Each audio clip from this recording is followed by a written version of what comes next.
ಇವತ್ತು Vedic maths ಇನ್ನೊಂದು ಸೂತ್ರವನ್ನು ಮಾಡೋಣ. ನಿಖಿಲಂ ನವಶರಂ ದಶತಂ. ಅದರ ಉದಾಹರಣೆಗಳನ್ನು ಮಾಡೋಣ. 12 ಇಂಟು 13. ಸೊ ಮೊದಲೇ 2 ಇಂಟು 3 ಗುಣಿಸಬೇಕು. 2 ಮೂರ್ಲೆ 6. ಅದೇ ರೀತಿ 12ಕ್ಕೆ ಈ ಬಿಡಿ ಸ್ಥಾನ 3 ಅಥವಾ 13ಕ್ಕೆ ಈ ಬಿಡಿ ಸ್ಥಾನ 2 ಕೂಡಿಸಿದಾಗ 15 ಬರುತ್ತೆ. ಆ 15ನ್ನ ಇಲ್ಲಿ ಇಡಬೇಕು. ಸೊ 12 ಮತ್ತು 13ರ ಉತ್ತರ 156. ಅದೇ ರೀತಿ 14 ಇಂಟು 16ರ ಗುಣಾಕಾರ 4 ಇಂಟು 6. 4 ಎಷ್ಟು 24. 2 ಮೇಲೆ ಇಡಬೇಕು, 4 ಬಿಡಿ ಸ್ಥಾನದಲ್ಲಿ ಇರಬೇಕು.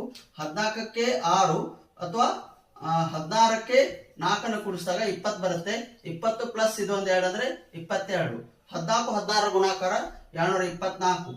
ಅದೇ ರೀತಿ ಇನ್ನೊಂದು ಉದಾಹರಣೆ 102 ಇಂಟು 103ರ ಗುಣಾಕಾರ 2 ಇಂಟು 3. 2 ಮೂರ್ಲೆ ಎಷ್ಟು 6. ಆದ್ರೆ ಇದು 100 ಸ್ಥಾನದಿಂದ 06 ಅಂತ ಇಡಬೇಕು.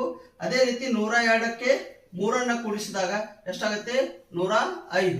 ಸೊ 102 ಇಂಟು 103ರ ಗುಣಾಕಾರ 10,506. ಅದೇ ರೀತಿ 1004 ಇಂಟು 1002ರ ಆನ್ಸರ್ ಅನ್ನ ಕಮೆಂಟ್ ಬಾಕ್ಸ್ ಅಲ್ಲಿ ಆನ್ಸರ್ ಮಾಡಿ. ಧನ್ಯವಾದ.